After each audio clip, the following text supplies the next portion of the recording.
Hey Gear Seekers, I'm Nick. Today we're checking out a brand new board from MSI, albeit this one is another pre-production prototype.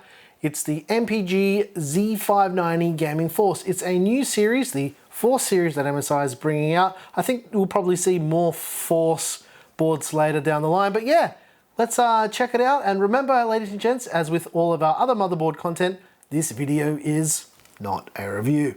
Let's take a closer look.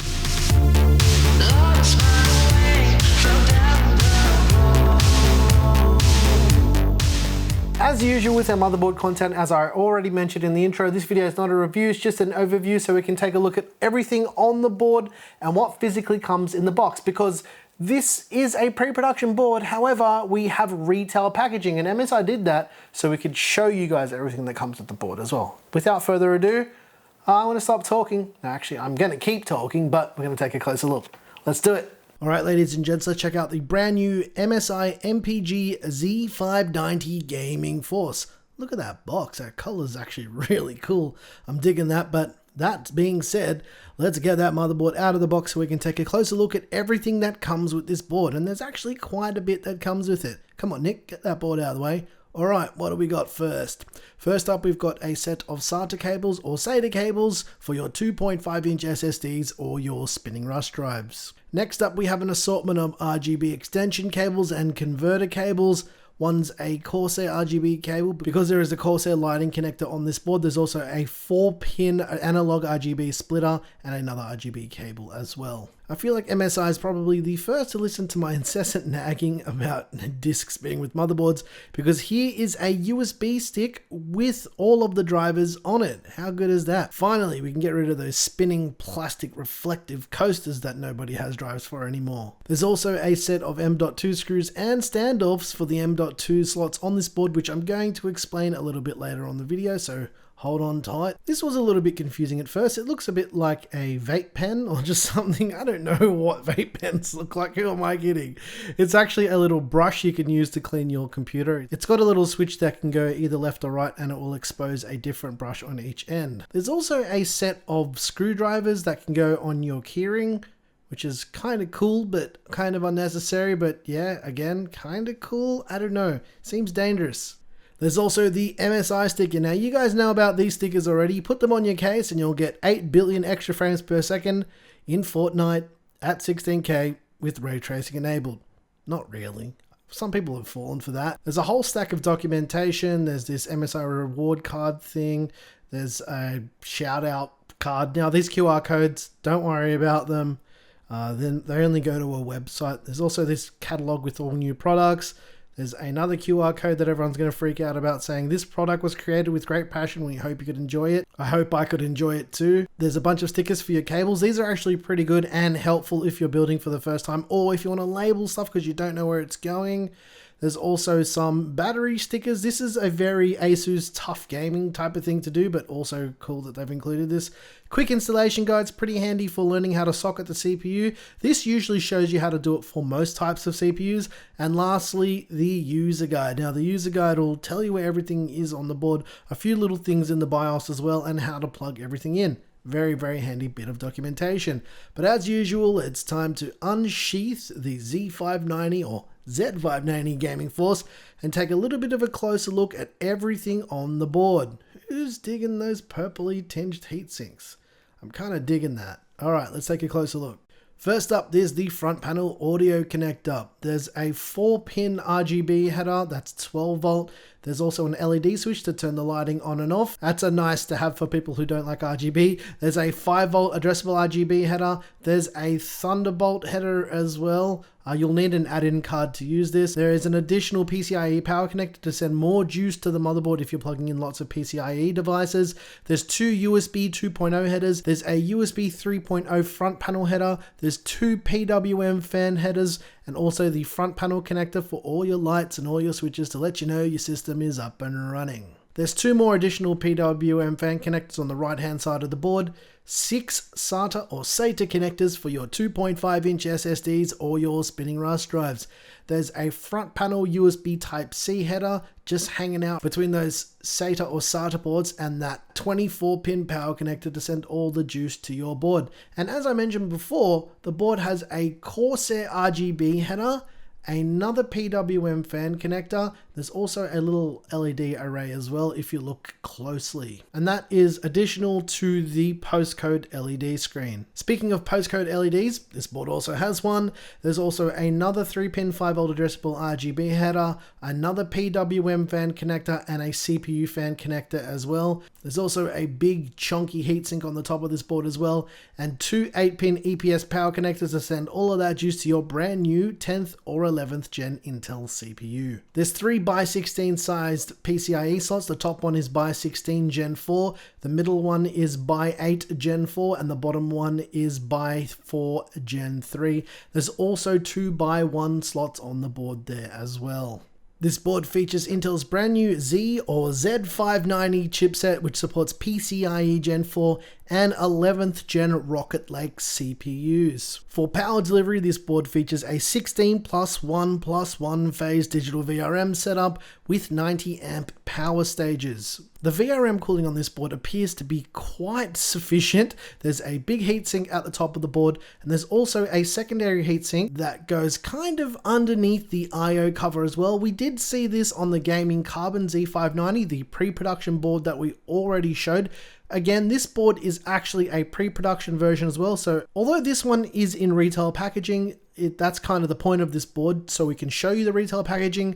This one is also a pre-production sample as well. The board features Intel's LGA 1200 socket, which is compatible with 11th gen RodeLink CPUs and 10th gen CPUs as well, and as you can see, it's got standard Intel cooler mounting, the same cooler mounting they've had for many years.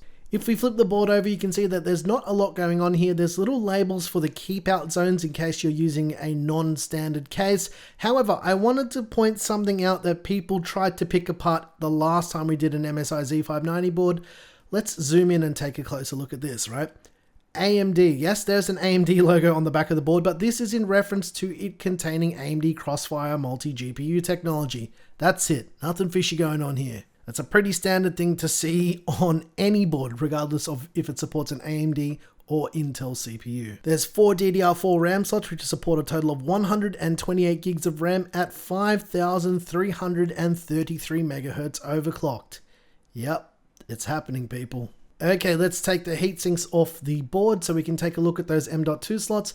There's 3 M.2 slots in total, as you're about to see. Come on, Nick, you can take this off a bit quicker. Come on, mate. All right, there we go. Right, so there's 3 M.2 slots on this board. The top slot, which is the one on the left, is connected directly into the CPU, which gives you PCIe Gen 4 storage speeds. The second slot is PCIe Gen 3 as well as the bottom slot. And if we take a bit of a closer look, each slot is labeled and will tell you what it's compatible with. So this is the top slot, and we can see that this one is hooked straight into the CPU, giving us that PCIe Gen 4 connectivity. However, you will only get this on 11th gen CPUs. For rear I/O, we've got a BIOS flashback button. We've also got some USB ports. There's a display port connector and an HDMI port. That's if you're using a CPU with integrated graphics. There's also some USB 3.2 ports. There's the now standard 2.5 gigabit Ethernet. There's also USB Type-C down the bottom as well, and 7.1 digital surround sound with optical and SPDIF output, as well as that integrated I/O shield. But this wouldn't be a Gear Seekers video if we didn't visit our friends over at Peel Corp and pay them a visit and see how they're doing. Look how good that looks. Okay, enough peeling.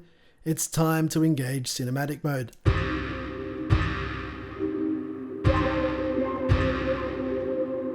The Force. It's calling to you. Just let it in. I felt a great disturbance in the Force, as if millions of voices suddenly cried out in terror and were suddenly silenced. There are stories about what happened. It's true. All of it. I find your lack of faith disturbing. Nothing will stand in our way. I will finish what you started. Say, don't you think like that?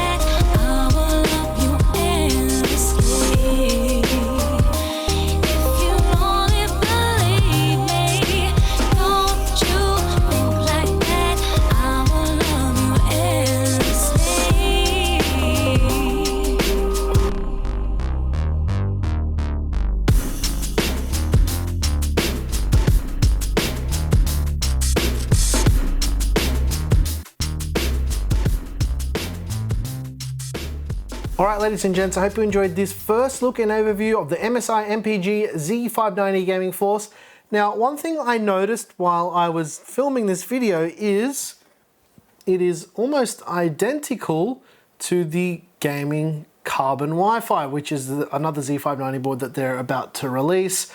The main difference that I could see really is Wi-Fi. So yeah, aesthetically they're very, very similar. Actually, they're almost exactly the same. The thing that I noticed that's mainly different between these two boards, other than the lack of Wi-Fi, is the heat sinks have a different hue. They're like more of a purple color with the Gaming Force. These ones are completely that carbon finish, but other than that, yeah, both of these boards are looking quite similar. Both of these are pre-production samples as well, mind you. As far as pricing for these boards, I kind of found some pricing that we can convert. So I found the price to be around 279 UK pounds, which roughly equates to around 500 Australian dollars, or somewhere between 350 US dollars. So yeah, that's probably the story with this. As for availability, I've got no idea. Don't know when these things are coming out yet.